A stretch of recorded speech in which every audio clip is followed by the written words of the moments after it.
विद्यार्थियों नमस्कार। आज हम फणीश्वर नाथ रेणु रचित कहानी पहलवान की ढोलक इसका अध्ययन करेंगे। सबसे पहले लेखक परिचय। फणीश्वर नाथ रेणु जन्म 4 मार्च सन 1921 औराही हिंगना जिला पूर्णिया अररिया बिहार में।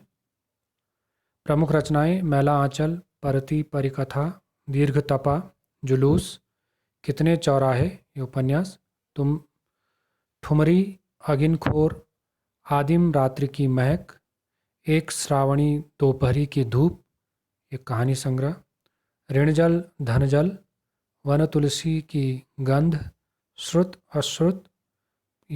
अश्रुत पूर्व ये संस्मरण, नेपाली क्रांति कथा रिपोर्टाज तथा रेणु रचनावली 5 खंडों में समग्र। निधन 11 अप्रैल सन 1977 पटना में। कुछ ऐसे चरित्र होते हैं जो प्राण प्रतिष्ठा पाते ही अपने सृजनहार यानी रचना करने वाले के सृष्टिकर्ता के बंधे बंधाए नियम कानून नीति अथवा फार्मूले को तोड़कर बाहर निकल आते हैं और अपने जीवन को अपने मन के मुताबिक गढ़ने लगते हैं। हिंदी साहित्य में आंचलिक उपन्यासकार के रूप में प्रतिष्ठित स्थापित कथाकार फणीश्वर नाथ रेणु का जीवन उतार चढ़ावों एवं संघर्षों से भरा हुआ था। साहित्य के अलावा विभिन्न राजनैतिक एवं सामाजिक आंदोलनों में भी उन्होंने सक्रिय भागीदारी की। उनकी यह भागीदारी एक ओर देश के निर्माण में सक्रिय रही तो दूसरी ओर रचनात्मक साहित्य को नया तेवर देने में सहायक रही। सन 1954 में उनका बहुचर्चित आंचलिक उपन्यास मैला आंचल प्रकाशित हुआ, जिसने हिंदी उपन्यास को एक नई दिशा दी। हिंदी जगत में आंचलिक उपन्यासों पर विमर्श व मैला आंचल से ही प्रारंभ हुआ। आंचलिकता की अवधारणा ने कथा साहित्य में गांव की भाषा संस्कृति और वहाँ के लोक जीवन को केंद्र में ला खड़ा किया। लोकगीत, लोकोक्ति, लोक संस्कृति, लोक भाषा एवं लोक नायक की इस अवधारणा ने भारी भरकम चीज एवं नायक की जगह अंचल को मतलब एक पूरे क्षेत्र को ही नायक बना डाला। उनकी रचनाओं में अंचल कच्चे और अनघड़ रूप में ही आता है। अनघड़ का मतलब जैसा है वो मूल रूप में, जिसको तराशा नहीं गया है। इसीलिए उनका यह अंचल एक तरफ शस्य श्यामल है, हरा भरा है, तो दूसरी तरफ धूल भरा और मैला भी। स्वतंत्रता के बाद भारत में जब सारा विकास शहर केंद्रित होता जा रहा था, ऐसे में रेणु ने अपनी रचनाओं से अंचल की समस्याओं की ओर भी लोगों का ध्यान खींचा। उनकी रचनाएं इस अवधारणा, इस विचार को भी पुष्ट करती हैं कि भाषा की सार्थकता बोली के साहचर्य सानिध्य साथ में ही है। फणीश्वर नाथ रेणु की प्रतिनिधि कहानियों में पहलवान की ढोलक भी शामिल है। यह कहानी कथाकार रेणु की समस्त विशेषताओं को एक साथ अभिव्यक्त करती है। रेणु की लेखनी में अपने गांव, अंचल एवं संस्कृति को सजीव जीवंत करने की अद्भुत अनोखी क्षमता योग्यता है। ऐसा लगता है मानो हर एक पात्र, प्रत्येक पात्र वास्तविक जीवन ही जी रहा हो। पात्रों एवं परिवेश वातावरण का इतना सच्चा चित्रण अत्यंत दुर्लभ है, मिलना कठिन है। रेणु वैसे गिने चुने कथाकारों में से हैं जिन्होंने गद्य में भी संगीत पैदा कर दिया है। अन्यथा ढोलक की उठती गिरती आवाज़ और पहलवान के क्रियाकलापों का ऐसा सामंजस्य तालमेल दुर्लभ है। इन विशेषताओं के साथ रेणु की यह कहानी व्यवस्था के बदलने के साथ लोक कला और इसके कलाकार के अप्रासंगिक हो जाने की कहानी है। अप्रासंगिक जिसका अब कोई मतलब नहीं रह जाता है, अर्थ नहीं रह जाता। राजा साहब की जगह नए राजकुमार का आकर जम जाना सिर्फ व्यक्तिगत सत्ता परिवर्तन नहीं, बल्कि जमीनी पुरानी व्यवस्था के पूरी तरह उलट जाने, बदल जाने और उस पर सभ्यता के नाम पर एकदम नई व्यवस्था के आरोपित मढ़ देने हो जाने का प्रतीक है, संकेत है। यह भारत पर इंडिया के छा जाने की समस्या है, जो लुट्टन पहलवान को लोक कलाकार के आसन से उठाकर पेट भरने के लिए हाय तौबा करने वाली निरीहता लाचारी की भूमि पर पटक देती है। ऐसी स्थिति में गांव की गरीबी पहलवानी जैसे शौक को क्या पालती। फिर भी पहलवान जीवट ढोल के बोल में अपने आप को न सिर्फ जिंदा रखता है, बल्कि भूख व महामारी से दम तोड़ रहे गांव को मौत से लड़ने की ताकत भी देते रहता है। कहानी के अंत में भूख महामारी की शक्ल में आए मौत के षड्यंत्र जब अजेय, अर्थात जिसे किसी ने जीता न हो, लुट्टन की भरी पूरी पहलवानी को फटे ढोल की पोल में बदल देते हैं, तो इस करुणा त्रासदी में लुट्टन हमारे सामने कई सवाल छोड़ जाता है। वह पोल पुरानी व्यवस्था की है या नई व्यवस्था की? क्या कला की प्रासंगिक व्यवस्था की मुखापेक्षी है, अथवा उसका कोई स्वतंत्र मूल्य भी है? मनुष्यता की साधना और जीवन सौंदर्य के लिए लोक कलाओं को प्रासंगिक बनाए रखने हेतु हमारी क्या भूमिका हो सकती है? निश्चय ही यह पाठ हमारे मन में कई ऐसे प्रश्न छोड़ जाता है। पहलवान की ढोलक। जाड़े का दिन, सर्दियों का दिन, अमावस्या यानी चंद्रमा विहीन अंधेरी रात की रात ठंडी और काली, मलेरिया जो मच्छरों के काटने से फैलने वाला जो रोग है, और हैजे हैजे का मतलब जो पानी के प्रदूषण से फैलता जो रोग है, डायरिया जिसको बोलते हैं, से पीड़ित गांव, भयार्थ भयार्थ का मतलब डर के कारण चीखने वाला शिशु, बालक की तरह थर थर काँप रहा था। पुरानी और उजड़ी बांस फूस की झोपड़ियों में अंधकार और सन्नाटे सन्नाटे चुप्पी, नीरवता, मौन, सन्नाटे का सम्मिलित मिलाजुला साम्राज्य, अंधेरा और निस्तब्धता, चुप्पी, नीरवता, मौन। ये उसने वर्णन किया है, प्रकृति का वर्णन किया है। गांव है और वो मलेरिया और हैजे से वो पीड़ित गांव है, और उस गांव की दशा का लेखक ने यहाँ पर वर्णन किया है। अंधेरी रात चुपचाप आंसू बहा रही थी। रात का मानवीकरण किया गया है कि रात अंधेरी है क्योंकि अमावस्या की रात है, चंद्रमा विहीन है, इसलिए अंधेरी रात चुपचाप आंसू बहा रही थी। निस्तब्धता, नीरवता, चुपचाप करुण सिसकियों, हिचकियों और आहों को बलपूर्वक जबरदस्ती अपने हृदय में ही दबाने की कोशिश कर रही थी कि वो बाहर ना आए। आकाश में तारे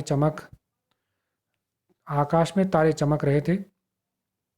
पृथ्वी पर कहीं प्रकाश का नाम नहीं।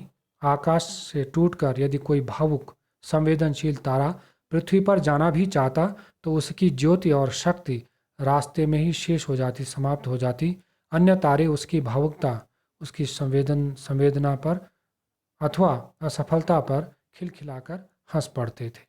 अर्थात यहाँ पर कह रहा है कि जो गांव जो हैजे और मलेरिया से पीड़ित था, उसकी सहायता के लिए अगर कोई जाता भी, तो वह अपनी शक्ति को बीच रास्ते में ही क्या कर देता, समाप्त कर देता। यहाँ पर भी वही कहा है, आकाश से जो कोई तारा धरती के उस अंधकार को नष्ट करने की चेष्टा करता, तो उसकी सारी ज्योति, सारा प्रकाश और सारी शक्ति रास्ते में ही खत्म हो जाती, और जो बाकी जो तारे हैं उसकी असफलता पर खिलखिलाकर क्या करते, हंस पड़ते। सियारों का क्रंदन और पेचक, क्रंदन का मतलब चीत्कार और पेचक होता उल्लू की डरावनी आवाज़ कभी कभी निस्तब्धता, नीरवता को अवश्य भंग कर देती, तोड़ देती, समाप्त कर देती थी। गांव की झोपड़ियों से कराहने और कै कै का मतलब उल्टी करने की आवाज़, हरे राम, हे भगवान की टेर पुकार अवश्य सुनाई पड़ती थी। बच्चे भी कभी कभी निर्बल, कमजोर कंठों से, गलों से माँ माँ पुकार कर रो पड़ते थे। पर इससे रात्रि की निस्तब्धता, नीरवता में विशेष खास बाधा, विघ्न नहीं पड़ती थी। कुत्तों में परिस्थिति को ताड़ने, समझने या जानने की, भांपने की एक विशेष खास बुद्धि होती है। वे दिन भर राख के घूरों ढेरों पर गठरी पोटली की तरह सिकुड़ कर, मन मारकर अनमने भाव से या उदास भाव से पड़े रहते थे। संध्या यानी शाम या गंभीर गहरी रात्रि को सब मिलकर रोते थे। ये जो एक वातावरण, भयावह वातावरण लेखक ने तैयार किया है कि किस प्रकार से उस मलेरिया और हैजे से पीड़ित गांव में उस का जो दुख है, दर्द है, उसका जो प्रभाव है, वो जाड़े के दिनों की जो जाड़े के दिन हैं जिसमें रात लंबी होती है, दिन छोटे होते हैं, उस पर भी अमावस्या की रात है, वो गौर गहरी अंधेरी है और पूरा का पूरा जो गांव है वह हैजे और मलेरिया से पीड़ित है। और प्रत्येक परिवार जो है उससे पीड़ित है।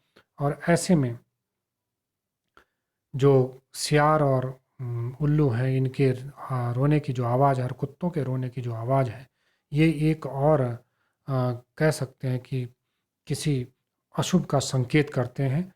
तो निश्चित रूप से ये वातावरण की भयावहता को चित्रित करने के लिए यहाँ पर लेखक ने ये वर्णन किया है।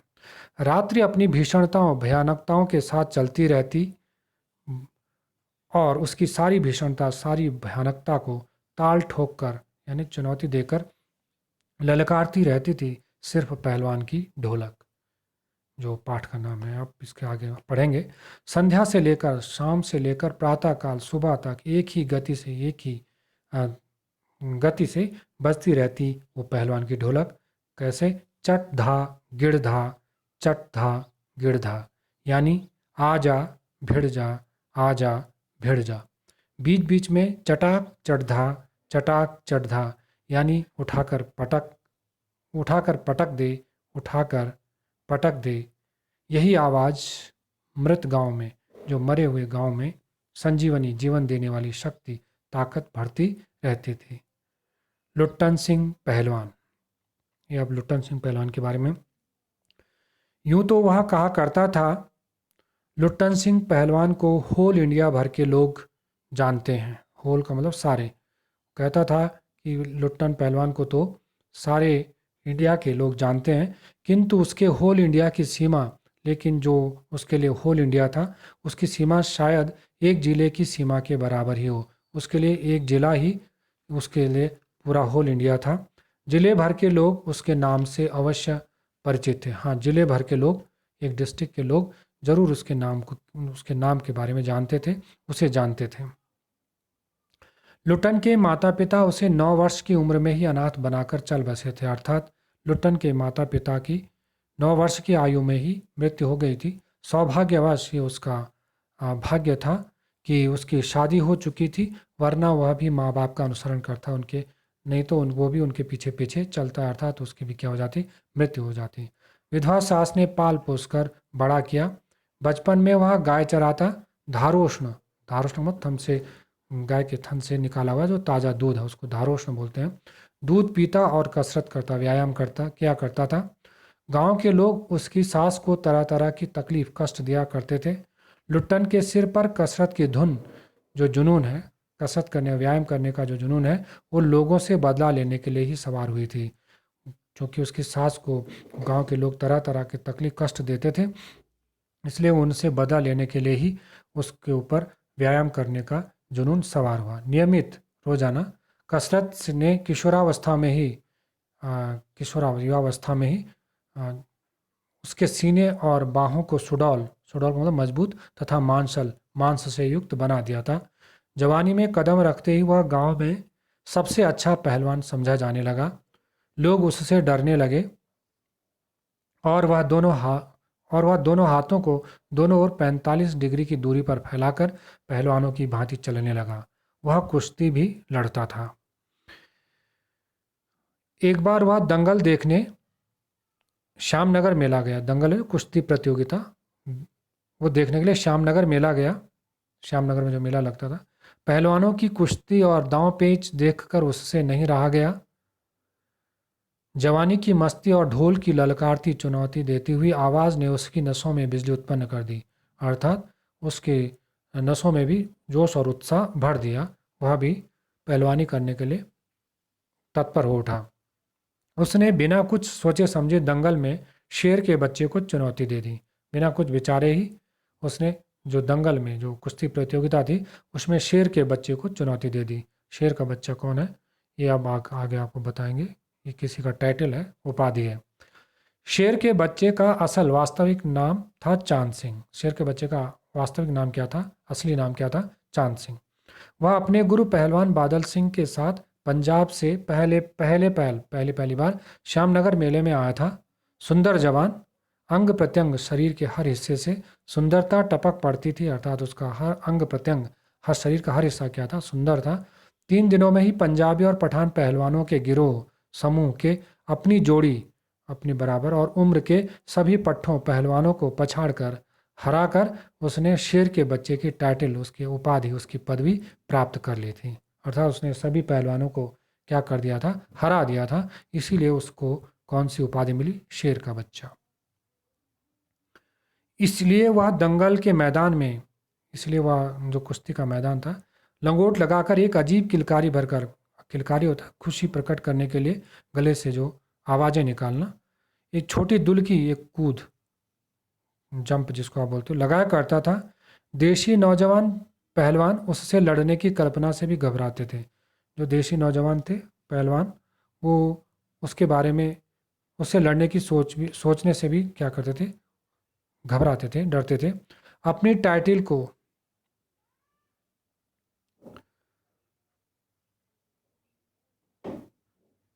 अपनी टाइटल को सत्य, सत्य का मतलब सच, प्रमाणित सिद्ध करने के लिए ही चांद सिंह बीच बीच में दहाड़ता गरजता फिरता था। भाई शेर का बच्चा है तो इसलिए वो बीच बीच में उस शेर के बच्चे की टाइटल को, उपाधि को सही सिद्ध करने के लिए वो बीच बीच में गरजता भी था। श्यामनगर दंगल और शिकार प्रिय वृद्ध राजा साहब उसे दरबार में रखने की बातें कर ही रहे थे। जो श्यामनगर के दंगल और शिकार प्रिय जो वृद्ध राजा साहब थे, बूढ़े राजा साहब थे, उनको आखेट करना, शिकार करना, हंटिंग जो बोलते हैं, उन्हें पसंद था। उसे दरबार में रखने की बातें कर ही रहे थे। उस शेर के बच्चे को, यानी चांद सिंह को अपने दरबार में रखने की बातें कर ही रहे थे कि लुट्टन ने शेर के बच्चे को चुनौती दे दी कि वो, तब तक लुट्टन ने उन्हें उसे कुश्ती के लिए क्या कर दिया, ललकार दिया। सम्मान प्राप्त। चांद सिंह पहले तो किंचित थोड़ा उसकी स्पर्धा, उसके मुकाबले पर मुस्कुराया, लेकिन फिर बाज की तरह उस पर क्या हो गया, टूट पड़ा, उस पर झपट पड़ा, उसने उस पर आक्रमण कर दिया। शांत दर्शकों की भीड़ में खलबली मच गई। जो अभी तक दर्शक शांत थे, उनकी भीड़ में अचानक क्या हो गई, घबराहट, हलचल मच गई, खलबली मच गई। पागल है पागल, मरा, मरा मरा। पर वाह रे बहादुर, लोटन बड़ी सफाई से आक्रमण को संभाल कर निकल कर उठ खड़ा हुआ। जैसे ही शेर के बच्चे ने या चांद सिंह ने उस पर आक्रमण किया, वह संभल करके निकल पड़ा, निकल कर उठ खड़ा हुआ। लोगों में तो हड़बड़ाहट मच गई थी, हलचल मच गई थी, घबराहट मच गई थी कि ये पागल है, मरा अभी मरेगा। निकल कर उठ खड़ा हुआ और पैतरा दिखाने लगा, पैतरा दावपेच दिखाने लगा। राजा साहब ने कुश्ती बंद करवाकर लुट्टन को अपने पास बुलवाया और समझाया। अंत में उसकी हिम्मत की प्रशंसा, उसको समझाया और उसके साहस की उन्होंने प्रशंसा की। करते हुए 10 रुपए का नोट देकर कहने लगे, जाओ मेला देखकर घर जाओ। नहीं सरकार, लड़ेंगे, हुक्म हो सरकार। लेकिन पहल लुट्टन नहीं माना, उसने कहा नहीं सरकार, लड़ेंगे, आदेश दो। तुम पागल हो, जाओ। मैनेजर साहब से लेकर सिपाहियों ने धमकाया, डराया।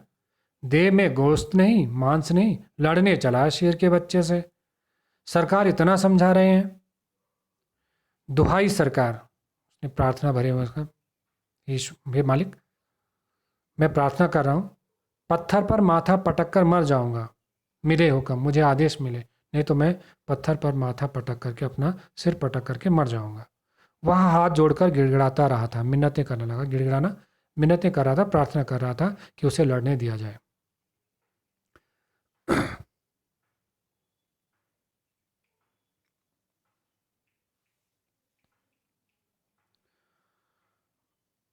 नहीं सरकार, लड़ेंगे, हुक्म हो सरकार, तुम पागल हो, जाओ। मैनेजर साहब से लेकर सिपाहियों तक ने धमकाया। देह में गोश्त नहीं, लड़ने चला है शेर के बच्चे से। सरकार इतना समझा रहे हैं। दुहाई सरकार, पत्थर पर माथा पटक कर मर जाऊंगा, मिले हुक्म। वह हाथ जोड़कर गिड़गिड़ाता रहा था, प्रार्थना कर रहा था। भीड़ अधीर हो रही थी, भीड़ जो है वो बेचैन हो रही थी। बाजे बंद हो गए थे। अब बाजे क्या हो गए थे, बंद हो गए थे।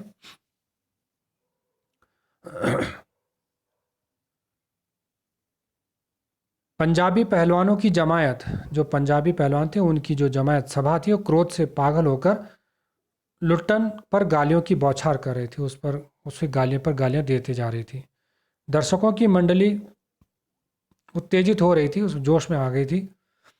कोई कोई लुट्टन के पक्ष में चिल्ला उठता था, कोई कोई उसका लुट्टन के पक्ष में बोलता था कि उसे लड़ने दिया जाए, उसे क्या कर दे, लड़ने दिया जाए। अकेला चांद सिंह मैदान में खड़ा, अकेला जो चांद सिंह था वो मैदान में खड़ा व्यर्थ बेकार में मुस्कुराने हंसने की चेष्टा कर रहा था। पहली पकड़ में जब उसने उस पर आक्रमण किया, अपने प्रतिद्वंदी जो उसका विरोधी था, मुकाबला करने वाला था, उसकी शक्ति, उसकी ताकत का अंदाजा, अनुमान उसे क्या हो गया था, मिल गया था कि वो सामान्य नहीं है। विवश होकर, मजबूर होकर राजा साहब ने आज्ञा दे दी, उन्होंने आज्ञा दे दी, लड़ने दो, कि अब इसे चांद सिंह से लड़ने दो, लुट्टन को चांद सिंह से लड़ने दो। बाजे बजने लगे, दर्शकों में फिर उत्तेजना फैली, दर्शकों में फिर जोश फैल गए, कोलाहल बढ़ गया, शोर बढ़ गया।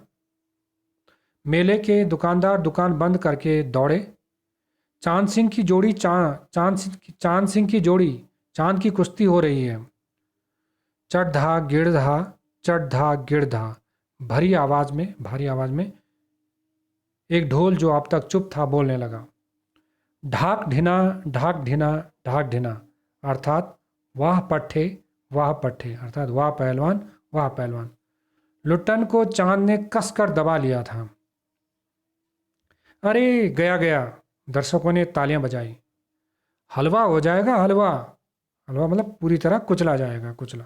हंसी खेल नहीं, शेर का बच्चा है बच्चू। चट गिरधा, चट गिरधा, चट गिरधा, मत डरना, मत डरना, मत डरना।